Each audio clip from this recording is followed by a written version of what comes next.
Yohana sura 9 mstari wake wa kwanza mpaka mstari wake wa 8. Yohana sura 9 au kenda mstari wa kwanza mpaka wa 8. Nisome katika jina la Yesu. Hata alipokuwa akipita alimuona mtu kipofu tangu kuzaliwa. Wanafunzi wake wakamuuliza wakisema, Rabi, ni yupi ametenda dhambi, mtu huyu au wazazi wake, hata azaliwe kipofu? Yesu akajibu, huyu hakutenda dhambi wala wazazi wake, bali kazi za Mungu zidhihirishwe ndani yake. Ine nasema, imetupasa kufanya kazi zake yeye aliyenituma maadamu ni mchana. Usiku waja ambao mtu asiweze kufanya kazi. Muda nilipo ulimwenguni, mimi ni nuru ya ulimwengu.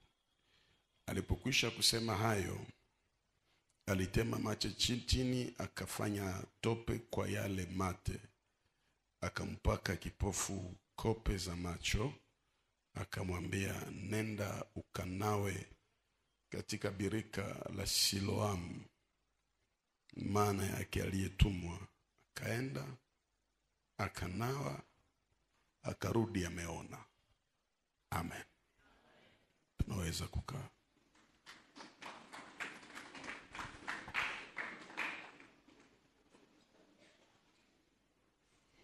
Neno hili ni nyipya kwako wewe ambaye utalisikiliza leo, na litakuwa lenye baraka kubwa kwenye maisha yako. Mwaka huu kwa Jehova Nisi ni mwaka wa kazi. Nilianza somo hili asubuhi na lilitupeleka katika mafunuo makubwa sana. Ndio maana tukaona jioni pia tulichangie tukiitafuna maandiko tuone kile kitu Mungu atafanya. Nina somo nzuri ambao nitazungumzia leo kuhusu faida iliyo ndani ya kazi. Mungu si wa watu wa vivu. Mungu hutembea na watenda kazi. Tatizo si kuwa mshirika wa kanisa. Tatizo si kusema umeokoka wapi. Tatizo si lile jina la Biblia unalo. Lakini Biblia inatuonesha kwamba Mungu anahitaji watenda kazi. Ndio maana anasema kwenye kitabu kitakatifu kwamba naja upesi kumlipa kila mtu sawa na kazi aliyoifanya. Lakini pia kwa kitabu cha Waebrania Biblia inasema Mungu si mzalimu ili asisahau kazi zetu. Manake Mungu hukumbuka kazi akitaka kumbariki mtu. Na tukiambiwa ni mwaka wa kazi, lazima kuwa makini sana. Ile lazima uielewe. Kwa sababu kuna watu wanafikiri kwamba kuko kufaulu ya bahati. Hakuna kufaulu ya bahati. Mungu hana upendeleo mnavyofikiria. Eti akampendelea Yakobo, akamchukia Esau. Ni kauli tu ya mwandishi. Lakini Mungu heshimu utaratibu aliouweka.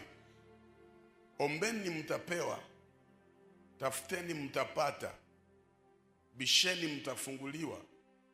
Ina maana hata mpagani akitafuta lazima apate, kwa sababu Mungu ameshaiweka kwenye Biblia. Ndio pale mtaona wapagani wengi sana wanakaa kwenye mafanikio makubwa, kwa sababu wanajua kutafuta. Na nikamuuliza Roho Mtakatifu, kwa nini hili somo lizame ndani yangu, likae kabisa mpaka unipeleke kwenye ya mafunuo. Nikapata majibu ya kutosha kwamba kuna mtu Mungu anataka kusaidia, na atakusaidia katika ngazi zote zile ikiwa utafuata hii semina vizuri, kwa sababu itakuwa yenye baraka sana. Faida ya kwanza ya kazi, tulisema kazi inaongeza kitu kinaitwa experience. Huwezi kuwa na experience yoyote kama haujafanya kazi. Ndio maana shule ni vizuri, ujuzi ni mzuri, lakini hawawezi kukupatia kazi mara nyingi kwa sababu umesoma. Wengine wameenda shule, lakini mkwenda kutafuta kazi wanakulomba CV. CV inaonesha experience yenye uko nayo, ulisoma wapi, ulitumika wapi, na ilikuwa namna gani. Kwa hiyo mtu mwenye iko na experience ni mtu mwenye anafaa kushinda mtu mwenye iko na teori. Ile lazima uielewe vizuri. Mtu mwenye iko na experience, narudilia vizuri, anafaa sana kushinda mtu mwenye iko na kujua ya kinywa, kujua ya mroho. Hawako sawa. Mwanamke ambaye ameshaolewa iko na experience ya ndoa kuliko yule ambaye hayaolewa. Mtu aliyefanya kazi miaka 5, miaka 10 ana experience kubwa. Kwa nini mnaona hata wafanya siasa ni wale wazee waliotumika na Mobutu, waliotumika na mzee Laurent Kabila, wale zile sura. Atatufanye marche, tuko na besoin ya nouvelle génération. Ndio itawezekana, lakini hakutakosa watu ambao wako na experience, watu ambao wanajua hii nchi binaanziaka hapa na binaishiaka hapa. Na Mungu ni vile, Mungu anamwamini sana mtu mwenye iko na experience kushinda mtu mwenye iko na teori. Ili lazima uichukue. Ni rahisi uingie mu maombi, Baba unisaidie ni remplacer apotre. Ni rahisi, najua kuna watu wanafanya maombi kama zile. Baba mtume mbali ni mkomboe. Na Mungu anasikiza maombi yako, anaona yangu yenye uko nao na yabu yangu. Bupuuzi yenye uko nao ni teori, lakini hauna experience yenye apostle wanayo. Kwa hiyo hata nikimkosea Mungu, hafikiri sana kunitosha, anafikiri kunitengeneza tena. Tujue tunaelewana vizuri. Kwa sababu Mungu anajua safari niliyoifanya naye ni ndefu, ili kwamba tena wewe uanze naye pale, kuna nafasi mtakorogana. Kuna mtu ananifuata vizuri hapa. Kwa hiyo kama wewe unaomba ile maombi, acha. Mungu ananiamini sana zaidi yako wewe. Kwa sababu Mungu haone maneno, haone kurukaruka. Mungu ni mpenda faida. Nawafundisha muhesabu za Mungu hakuna cha bure. Kwa maana alivyoupenda ulimwengu hata akamtoa mwanae wa pekee ili kila muaminie asipotee awe na uzima wa milele. Kwa tafsiri nzuri, alipana mwana ili apate wana. Nani alifaidika hapa? Ni yeye. Na unapoanza kunichongea kwa Mungu, Mungu anaangalia roho yako mbaya, anaona yangu nzuri. Mungu anaangalia mamilioni ambayo inaokoka kwa siku nikihubiri kwenye maredio, nikihubiri wapi, alafu inafanya Mungu akukunje baada ya kunichongea na kupiga kupua, anasema usiongeze tena. Ndio unaanza omba, unaona vitu vinakataa. Kumbe unataka chongea mtu mzuri kwa baba yake. Manake Mungu yeye hatuhukumu jinsi wewe unavyofikiria. Mungu anaona nani ana faida katika ufalme wa mbinguni. Ndivyo Mungu anaona, kwa sababu hawezi vunja relation ya faida kwenye haina faida. Mwalimu, kunaeleweka vizuri? Experience. Message wa mwanamke mwisha toka mbunyumba, ukimpata hai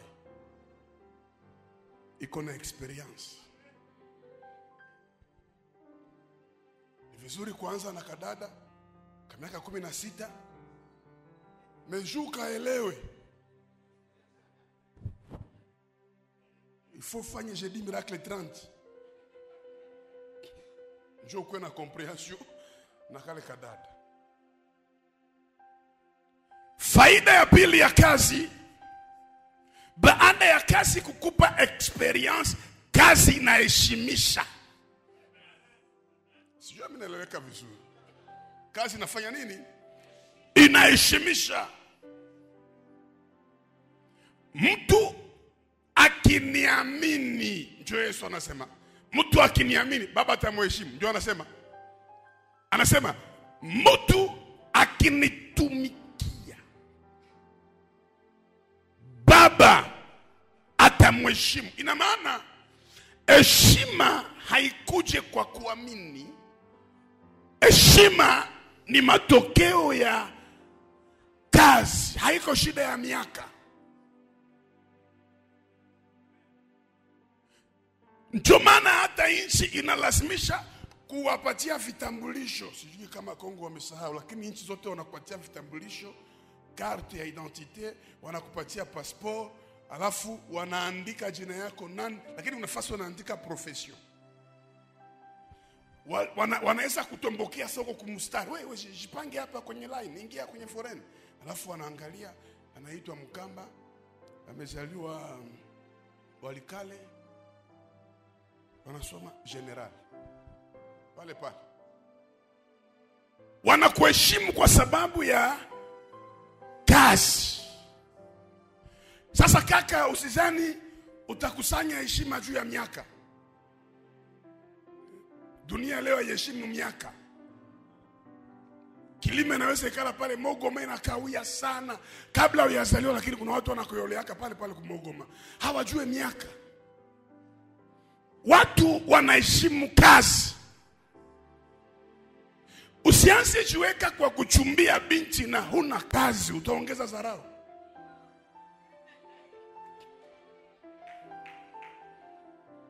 Bwana hubariki kazi za mikono yetu.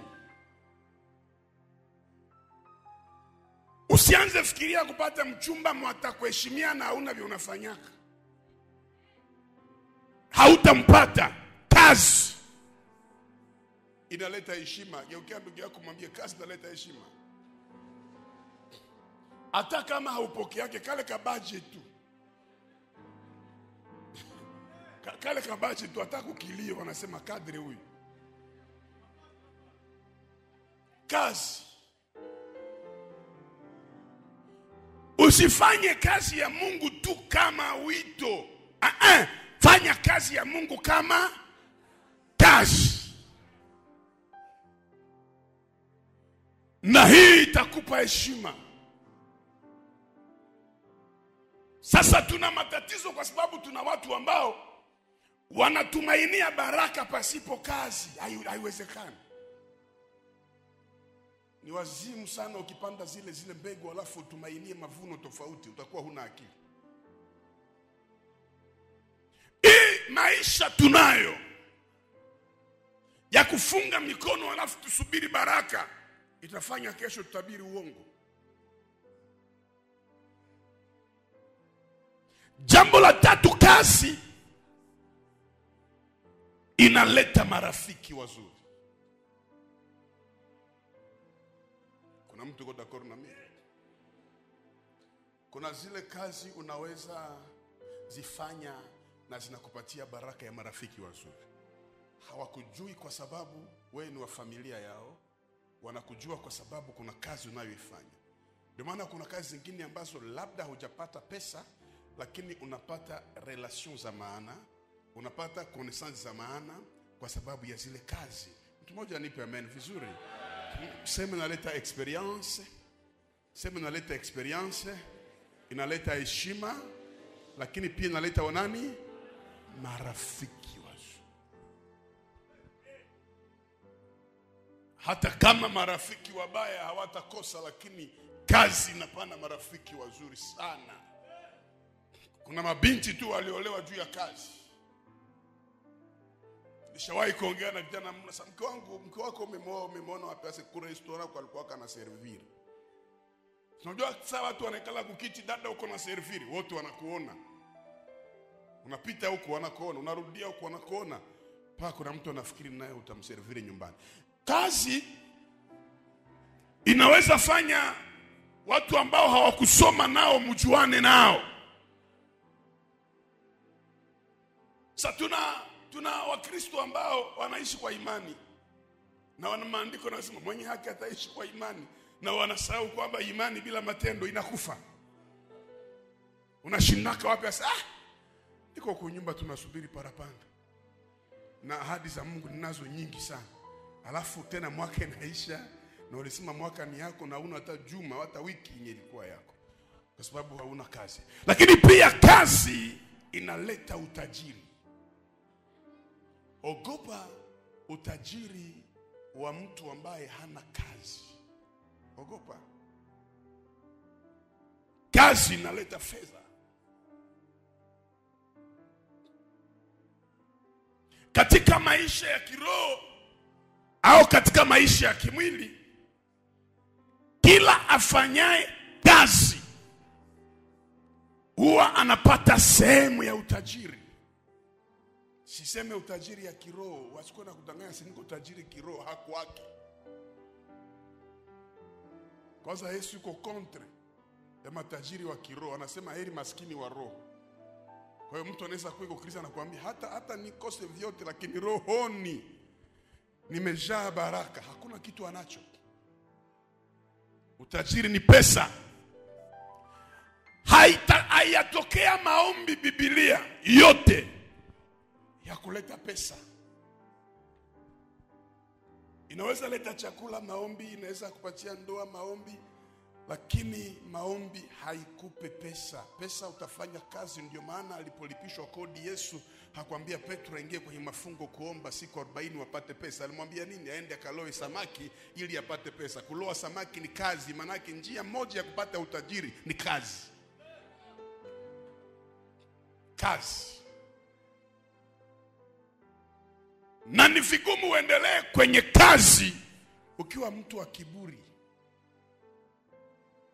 Watu wa kiburi wafanye kazi.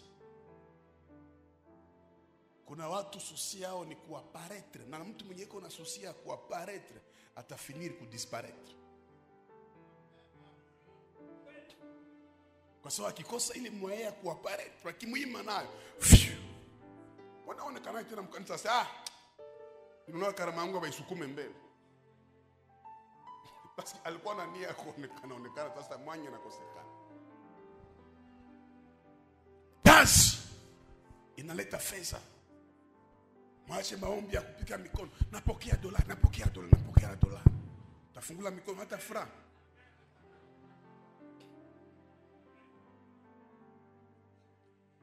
Ogopa kuishi bila resource. Ogopa. Utakuwa unapata ka $500, unauza telefone. Metena saa ya crise, unakapana mu 200. Parce que hauna resource. Hakuna maisha ya kuitikishana leo aseme uko na ka telefone, ka iPhone tukuheshimie.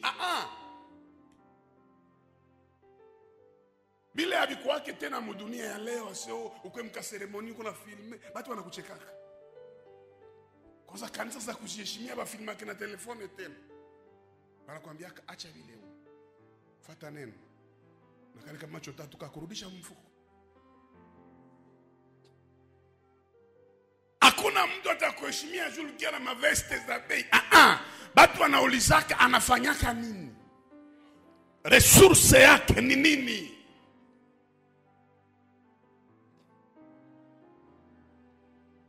Veste hawezi kumbuka, unaona kama ni vitu vya kupita.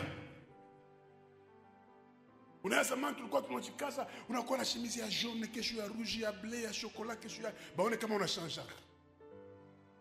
Leo hata ya bleu si unaivala shimizi 5 ya kufanana mwezi mzima, unavala hivi, vile vile unavala hivi. Hakuna mwenye huko naitikisha tena. Kaki kuitika tu unashitokea unashendea la. Basi dunia inaheshimu kwenye unafanyaka kazi. Dunia nataka kujua anafanyaka kumwezi anapataka ngapi. Unaweza garso na kiafia na kiako nyumba ndio vile nilipata fiance bana uliza ni wapi? Question ya kwanza ni wapi? Oh ni garso mwa kule yulu kule kwa choma ba mwizi. Familia inaangalia. Anaombaka. Asembo. Aishaacha. Anafanya nini? Asema vraiment kazi njoo hana, lakini niko na imani. Kama mama yako ni Mkristo tu anakuambiaka tulishaomba Mungu akatuambia mume wa kwanza utakayempata ni jaribu. Na njoo huyo. Sasa uvumilie. Garso anaweza kuwa mfupi sana sa maneno ya tajiri.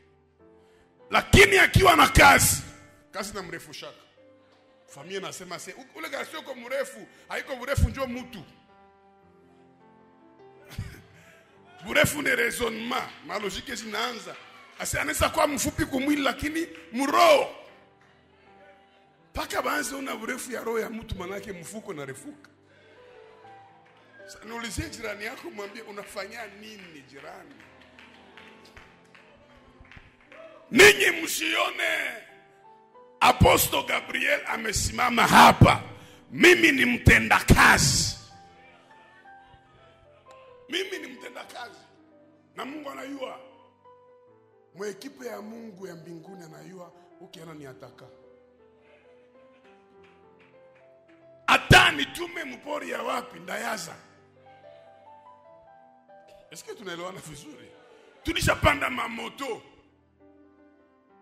Tunaenda ubiri tunakula bukoko. Paka nyoka. Tulishakula makako lakini gouvernement isijue. Wanatupigia tunakula. Nafasi tunapita tulikuwa tunaulizana na mzee tunamwambia sasa huku tunapita basi ame ngapi ziliokoka? Unatuambia 800 personnes ziliokoka. Unafikiri Mungu ni mzalimu? Nafikiri Mungu na roho mbaya sana ile yako. Kuradio usiku na mchana habari njema. Manake wengi walio hapa ni matokeo ya kazi. Ndio maana sitakake mtu akie desoriente watu wenye nilipata magumu. Naweza kupandia kumilima na mimi natosha manguo. Naambia Yesu niko Goligota hapa. Mwenye anakiharibisha hii kazi. Nyinyi mnayuana juu ya kanisa, mnayuana juu ya maono yenye Mungu alinipa. Tena Mungu nipiga vita. Sio kama mko mwele kikundi ya waasi. Na laana iko juu yenu. Kazi ya mtu ndio inafanya utajiri ufike. Sasa niulizie watu watatu, mwambie unashindaka wapi? Waulize unafanyaka nini? Kama fanyake kitu mwambie simama hapa.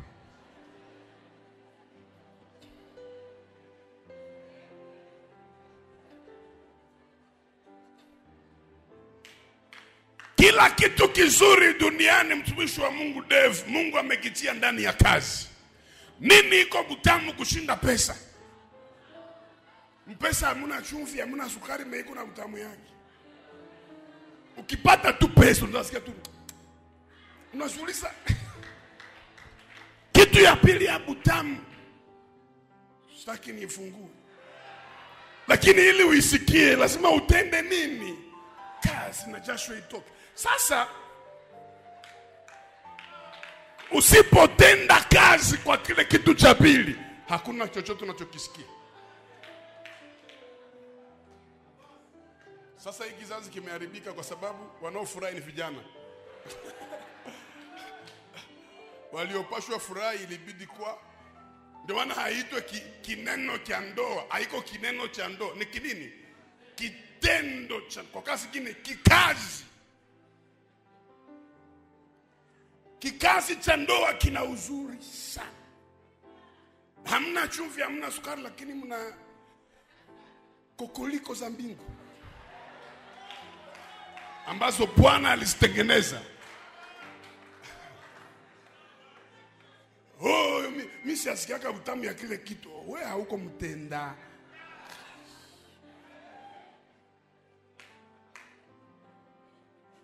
Hata watoto wana utamu sana. Mtoto ukimwona hivi uliyemzaa, hata usiyemzaa, mtoto ana utamu sana. Ana uzuri. Alipatikana kwa nini? Kwa kazi.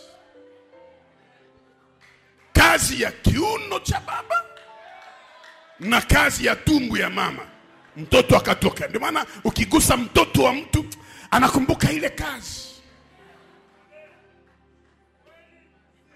Na niko na amen saidi ya jirani. Na wapa mistari tu. Na kile kitendo ndio sporo ya kwanza. Sporo ya kwanza inakusaidia kichwa, inakusaidia mishipa, inakusaidia. So na zile nani unaotaota kwenye sura? Si uchawi. Haleluya. Kazi. Turudie huko, kwa sababu kuna watu wameshafika mbali. Kazi ndio itakupa kibali cha kusimama mbele ya watu wakubwa. Sulemani anasema kazi ya mtu inamsimamisha mbele ya wafalme. Kazi. Hakikisha unaijua vizuri sana. Ukijua vizuri inakupa heshima. Turudilie nichimbe maandiko. Ya kwanza nilisema kazi napana nini? Experience. Ya pili napana nini? Heshima. Ya tatu napana nini? Marafiki wazuri. Ya tatu napana nini? Utajiri. Ya tano mali. Ya sita kibali mbele ya watu wako. Weka mkono wako juu, sema Jehova, nakataa kuwa shomer. Nipe resource kuanzia leo. Chômage mimi naikataa. Mikoshi mimi naikataa katika jina la Yesu. Lakini pia kazi na kuepusha na maneno ya kunyumba. Nimefanya mitihani mingi duniani nikaifaulu mingi sana, lakini kuishi na mwanadamu ni mtihani mkali zaidi. Ukitaka ukorogane sana na bibi yako, mko mnashinda saa yote fasi moja. Wewe na bwana wako mtapigana. Mkikuwa na achana sana. Mnaweza ishi 10 ans, mshaka fanya tu 10 heures pamoja na mnaendelea. Kwa sababu mwanadamu, kuko mwanadamu mwenye akikujua unaweza regrete pourquoi umpatia ka chance ya kujua. Kuko mtu mwenye angi kukosea hata adabu dunia mais parce que ulifungula milango ma faiblesse anakuona haufai. Kwa hiyo kubakia kwa nyumba, hata mtoto unasumbuaka sana, mtoto tena kama uliuzala bila mipango. Kama kanapita msalo piu kiko na firimbi sakarulash, kingine kanarudia huko anakuambia papa television, kingine paka unasema hii nyumba niwaachia au kitu gani? Sasa ukishinda kunyuku kazi unapunguza ma stress. Kwa hiyo nawasikitikia ninyi wa Kristo ambao hamuna makazi. Roho Mtakatifu asiwasamehe, lakini awape kazi. Mtu mmoja anipe amen vizuri. Itakusaidia. Biblia inasema kwa kupita tu Yesu akamwona mtu aliyezaliwa kipofu. Wataalamu wanasema alikuwa na 40 years, alikuwa na miaka 14 ule jamaa kama kiwetu kwa mlango la hekalu. Kwa sababu wanapomuita mtu mzima kwenye Biblia manake iko zaidi ya miaka 30. Sasa kwa kupita tu Yesu akamwona. Napenda vitu viwili vinavyoandikwa pale. Cha kwanza alikuwa kipofu miaka 40, lakini kwa kupita tu Yesu akamwona. Kwa nini iandikwe vile? Wanaonesha kwamba shida yake ilifanya miaka mingi, lakini kwa kupita tu Yesu akamwona. Kwa tafsiri nzuri manake shida inaweza kawia sana, lakini ili Yesu aitatue hata kawia kuitatua. Kwa kupita tu Yesu anaifanya. Na sijue mwenye iko na probleme ya 5 hapa, probleme ya 10, probleme ya 1 wala ya 2, me kwa kupita jioni ya leo Yesu ataifanya. Un seul passage. Mmoja anipe amen vizuri. Kwa kupita tu. Sasa Yesu akamwona. Alipomwona hakusema kitu. Wanafunzi wa Yesu wakaanza kritiki. Ina maana ni kipofu mwenye alikuwa populaire. Kuna kwaka bipofu ya vile mkartie. Kuna kwa watu mwenda wazimu wa kuvuma. Kuvuma haionyeshi kama uko nguvu. Unataka tuvuma mbazimu zako. Huyu alikuwa kipofu mais alikuwa populaire. Ndakwambia pourquoi? Parce que wanafunzi walimuyua. Baki wanafunzi wakasema ni yeye aliyefanya dhambi au wazazi wake ili azaliwe kipofu. Manake walikuwa na biografia ya huyu kaka. Walijua alizaliwa kipofu. Na wakajua ni vigumu mtu azaliwe kipofu pasipo kufanya dhambi. Napenda jibu ya Yesu. Yesu akawaambia hakufanya dhambi huyu, na wazazi wake hawakufanya dhambi, lakini yupo hivi kwa ajili ya kazi ya Mungu.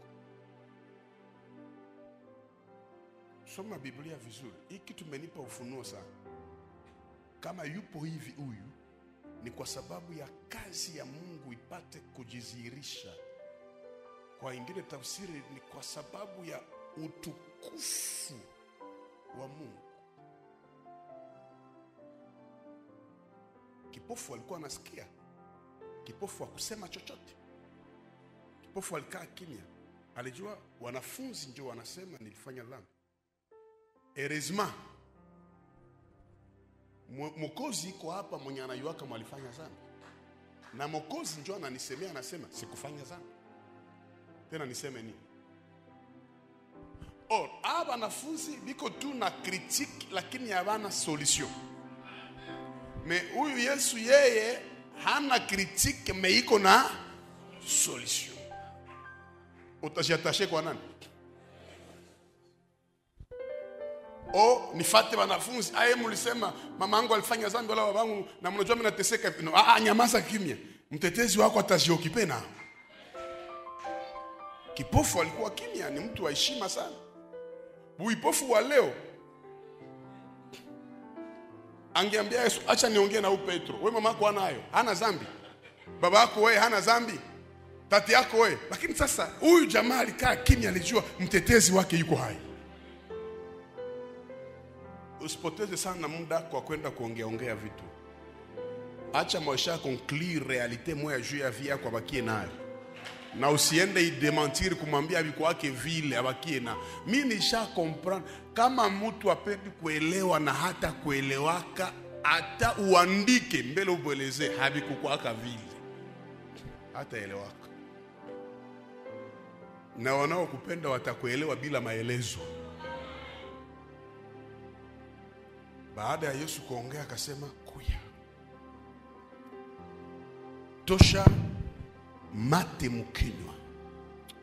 Napenda hii andiko sana. Na katika andiko za Biblia, kama kuna andiko ambazo nimehubiri, kama kuna andiko ambazo zinaweza chubuka, hii iko miongoni unaya kuchubuka. Maana andiko nimeshahubiri kwa njia zote zile. Na tena Mungu huwa ananipa ufunuo mpya kila siku. Akatema mate chini, paf. Baada ya kuitema chini, akaponda matope, akaifinyaga. Kisha akakamata ile matope, akaisiriba kwa macho ya ule kaka. Kisha akamwambia, unaweza enda nao. Na usiende fasi nyingine, wende Siloamu. Mitume wakamwangalia, nini anafanya? Mbona ya hivyo ifanyake? Akaambia mitume, imetupasa kufanya kazi zake aliyenituma kabla ni mchana. Usiku na kucha ambao hakuna mtu anaweza kufanya kazi. Nilikuwa hapa wakati Yesu kunaongea, nikakaa kutafakari mingi sana. Na Roho Mtakatifu akanambia nitakupa ufunuo fulani. Kuna kakipofu kamoja juzi pale kanapona kutoka Yeriko. Kanaitwa Bartimayo. Yesu hakukatia hata vumbi kwa macho. Alipiga tu masauti. Yesu akamfuata akamwambia, unataka nikufanyizie nini? Akasema, I need to see again. Je vais recouvrir la vie. Nataka kuona tena. Mwangalie difference. Huyu kipofu Bartimayo juu apone. Yesu akufanya kazi. Kinaponyesha Bartimayo, Yesu anasema imani yako imekuponya. Difference nini? Kwa sababu Bartimayo mbele ya kuwa kipofu alikuwa kanaona. Tuko tunaelewana vizuri. Nataka kuona tena. Maana yake nini? Alishaona. Bartimayo alishaona. Ile kusema akazaliwa kipofu ni bongo. Bartimayo alishakaona. Lakini mazingira ya maisha ikamfunga macho. Kwa sababu vile alishakaona, huyo alishakaona, hainilombe kazi ya huyo, hainilombe matatizo. We imani yako imekuponya, wende zako. Me aka kipofu kamujanevu tangu kuzaliwa. Manake alisaliwaka hana macho, hayaonaka. Sasa uponyaji ya Bartimayo na ya huyu haiwezi fanana. Ya Bartimayo naomba imani, ya huyu naomba uumbaji. Donc pour Bartimayo c'était seulement le miracle ou la guérison, mais pour cet homme une nouvelle création. Wengine wako Jehova Nisi, nimesema asubuhi, mulikutanana na mashida mudunia. Dunia na kuletea shida. Lakini wengine walizaliwaka na shida. Unatoka mtumbu ya uchawi. Unazaliwa mjamaa yenye hakuna wa kusaidia mwingine.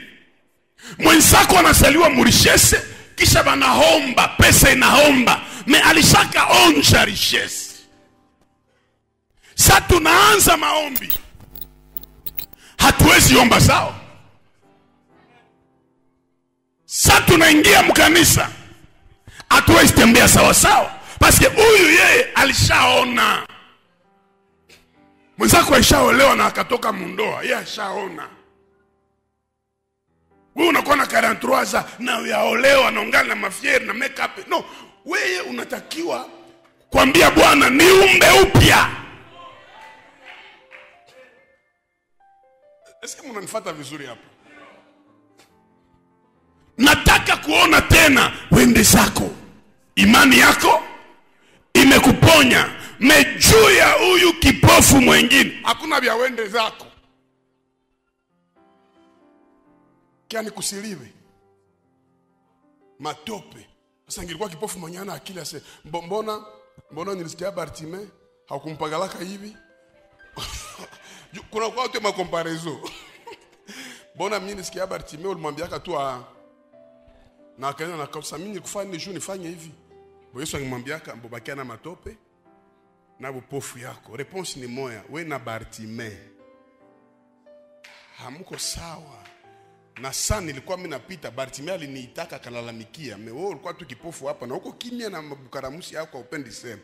Sasa ndakupagala matope na utanawa bila programu. Geukia voisin mwambie shida yako na yangu haiko sawa. Mtu mmoja anipe amen vizuri hapa. Shida yako na yangu haiko sawa. Na kama haiko sawa, na comportement haiwezi kuwa sawa. Kuko wenzenu wanaenda ku restaurant, anatosha mfuko $150 ya facture. $150, $200 pa ya facture. Na kuko mweiko na lomba Mungu tu $50 ya kuisha vunga. Nambia baba nipate tu 50 nianze kazi. We na huyu hamko sawa. Mtu kwa mkanisa tufanye maombi, iko na rembua, weka mkono yulu, anashindwa weka mkono yulu, unapenda uige ule, kumbe yeye ni wakala wa shetani. Usiwaze kila mwanamke yako mwalikia juu ya Mungu, kumalikia tu juu ya matelefoni. Kwa tu mwalikia juu ya nini? Matelefoni. So kimwambia weke mkono yulu, yeye hata weke, iko na ngoa weke mkono yulu aone kama uko na telefoni. Kuko wanakuya humu na maobjektifu ya ovyo. Atafute mwataangusha. Nivale jipi ya kuishia hapa, njoo ni dunde sasa yafu. Utaangusha nani hapa? Objektifu zetu haziko sawa. Sasa usiangalie comportement ya huyu. Mwenye mwanzo mpa mshuko natafuna bazoka mkanisa. Utaona tu kama education kwanza inaharibika, peut-être kuna shida ya kinywa, sasa sitafuatana na huyu. Bartime na huyu kipofu hawafanane. Na huyu uponyaji yake inaomba Yesu atende kazi, na inaomba naye atende kazi. Sio tunaelewana vizuri? Kipofu matope inayala, kisha anamwambia wende Siloe. Hapa kuna vitu vitatu. Siloamu maana yake aliyetumwa. Aliyetumwa ni Siloamu, picha ya Roho Mtakatifu. Sawa? Meaka kipofu nako ni kaliotumwa. Sio mnaelewa vizuri? Aliyetumwa Siloamu. Unaye ni nani? Aliyetumwa. Na Yesu naye aliyetumwa. Bakakutaniwa waliotumwa. Okay. Yesu alitumwa na nani? Sema Baba. Roho Mtakatifu alitumwa na nani? Yesu. Aka kabwana alitumwa na nani? Unaelewa kama waliotumwa watatu lazima waende fanya kazi. Baraka yako haiko kubakia fasi moya. Itika kutumwa. Na ukienda ubiri mkanisa ya mwenye aliyetumwa unabarikiwaka. Kwa sababu anayua mission, maana yake nini? Alitumwaka. Angalia, Mungu akukonekte na mwenye alitumwaka, anaweza jua valere ya mwenye anatumwa. Aliyetumwa c'est-à-dire ni mtu mwenye iko na mission. Mtashangala nyuma. Bali mnasikia kwa radio wanakritiki watumishi ya Mungu, wanazarau watumishi ya Mungu, hawakuitwa na Mungu. Mimi nishaambia Mungu ile pare ya jugement, mimi nakuachia wewe. Mi pare yangu ni kupreshe parole. Parce mtu akipenda akubomol ni sekonde moja tu. Unajua kuko siku Yesu alitembea na wanafunzi, kumbe kila mtu shakuwa na kisu ya kumuua. Wanafunzi balifare yenyewe wakasema utipe kama atulipe hatafika Goligota, tutamuua. Jua tu tupoteza 3 ans ya bure. Yesu akaona kila mtu kuna kisu mundoto. Akaambia mke kwa tuongea. Niko naona hivyo yashi iko sispe.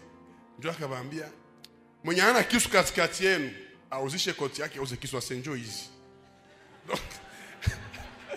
Yesu akomprendre kumbe. Unafikiri kisu yenye Petro alikataka mtu ilikuwa wapi? Na kumilima. Yesu anabadilika sura, Petro tu nayo pale. Yesu akaremarkia kifo yangu haiko mbali. Wataniua. Kumbe nisitafute. Unaweza ishi na watu kumbe washakuwa na maprojet ya ovyo ovyo juu yako. Ndio maana ifo kutembea na mtu mnayua kuliko mwenye haujui. Niko na confiance sana kwa watoto wa kiroho Mungu alinipa. Si aduta kanajua profeti wetu hapa akitabiri, najua amefunzwa. Parce que unabii ni karama, lakini mwelekeo wa unabii ni hekima na akili. Ukikuwa hauna akili, anabii wote anaruhusiwa kufungula kwanza macho angalie mmeko na tabiri. Kwa sababu usikie sema kitu kwenye akina mwanzo na akina mwisho. Ndio maana mimi namwachia Mungu aniongoze. Neno moja anasema Yesu na nibariki kabla nichimbe vitu vile tuombe Mungu. Imetupasa kufanya kazi zake aliyenituma. Bado ni mchana. Usiku unakuja ambao mtu hatafanya kazi. Kuna vitu 3 hapo. Ya kwanza ni uandike, hautakuwaka for kila siku. Il y aura toujours les jours ténébreux mbele ya maisha yako. Siku yenye ungali na nguvu, fanya kazi. Fanya kazi. Bana kushauria ukifanya ndoa, fanya kazi haraka haraka kuzalazala. Leo njoo ungali na nguvu ya kujenga nyumba, ya kufanya mafungo, ya kulala kanisa 30 jours, fanya kazi. Kuko masiku zinakuya yenye hautaweza kufanya kazi. Pamoja na nguvu ya Mungu ndani yetu, kuna pia nguvu za mwili. Siku utafanya veye na bazee, joto yake kama nguvu za mwili za maana. Nisha veye na bazee yangu ya sepaki. Tuko mveye. Na malikuwa naongoza ni vie. Minjo mhubiri. Usingizi kama mkokoto. Akafanya hiyo. Nguvu za giza kuja. Aseme shuka ndani yangu. Kisha nikamgusa. Paf, akashtuka silali. Abaitikaki. Kanambia silali. Niko hapa. Kidogo nafunga macho tena. Shetani rafiki mwema. Hata mo ile feye mulifanya hapa. Baze abakau yake. Tulikuwa na mzee kuna tangaza kwa madhabahu. Sote mafungo na maombi, hakuna kula, hakuna kunywa, atakayekula lainiwa. Magharibi mbiro yuko na chai na mkate hapa. Mimi naambia vie biko haya siko mwenzako. Estoma yako na yangu. Nikamwambia ungesema tu kweli kama unakula tungekuua. Kisha akaniambia sasa juu ya chai na mkate. Njoo unanisema nakula na bugali sasa. Age haipermetre. Kuko monesa tia hapa mzee ahubiri. Donc façon yake ya kupeleka sauti ya mahubiri unaelewa tu kama hii haiko Yesu. Wakapanda kwa chumba cha juu. Haleluya. Unakomprendre kama viana tadai. Ndio Biblia inasema kumbuka muumba wako wakati wa ujana.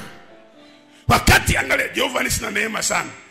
Watu wote ni vijana hapa, wengi majorite kunitosha mzee. Tutaenda mbali. Vile unasikia hii message ya kufanya kazi, uifanye haraka. Mtu mmoja aseme amen.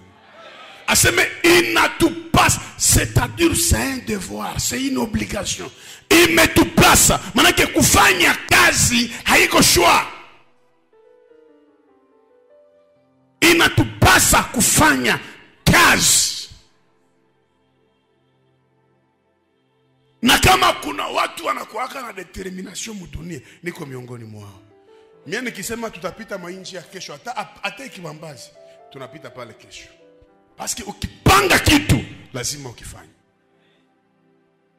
Lakini kitu moja nibariki ni kwamba kazi zake aliye nituma. C'est très profond.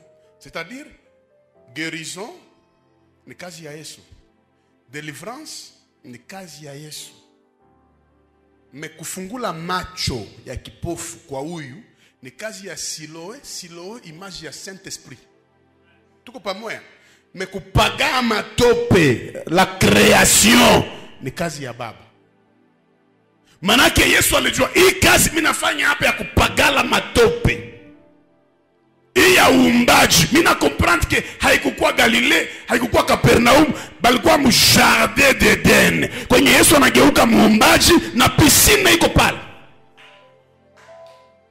Kazi ya uumbaji ni kazi ya Baba.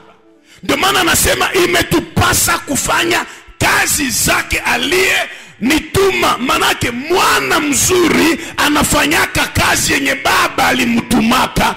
Anajua kazi haiko yangu, kazi ni ya nani? Ni ya Baba. Nani mwenye aliumba Ancien Testament? Ni Baba.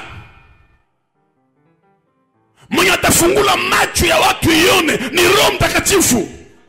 Mwenye ataleta wokovu ya nafsi ni Yesu peke yake. Sasa kwa huyu kipofu haikukuwa guérison, mais ilikuwa création.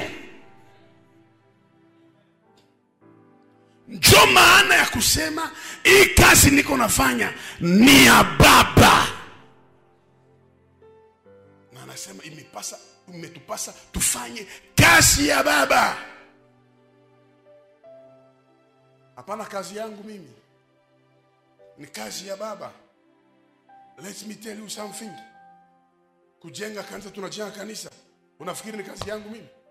Ni kazi ya Baba. 300 ans itaishi ile kanisa. Miaka 400 itaishi. Mimi na wewe tutafanya hata miaka 200. Hata mimi mpenda uzima, nitafanya miaka 200? Hakuna. Sitafanya miaka 200. Manake ile ni kazi ya nani? Ya Baba. Jehova nisi haiko yangu mimi, ni ya Baba. Tunaelewana vizuri? Ni kazi ya nani? Ya Baba. Na ninyi mnakaa kwenye maono ya Baba sasa hapa. Sasa usifikiri mimi naweza tii Baba kisha wewe unikoroge kisha tutiini. No. Ni Baba. Mwana. Kazi inaendelea vizuri. Moi je vous assure, kama Mungu anasema kuinue mjehova nisi, hakuna kukuziwi. Piste zote ziko wazi. Mungu akisema mie nipange fulani, mimi ni nani nizuie Mungu? Hakuna. Parce que niko na communication na Baba. Mais Mungu ni mwema. Weka mkono wako kuume juu. Sema sitoke hapa bila roho ya kazi. Bwana unisaidie niwe mtenda kazi. Mmoja aseme amen. Kwa kumalizia, kazi ni esprit. Il faut avoir l'esprit du travail. The spirit of work. Yes, kazi ni esprit. Niko na ile experience kabisa. Unajua kila kitu kiotarisiri mdunia inaomba ukitelecharge mu esprit. Kazi ni esprit.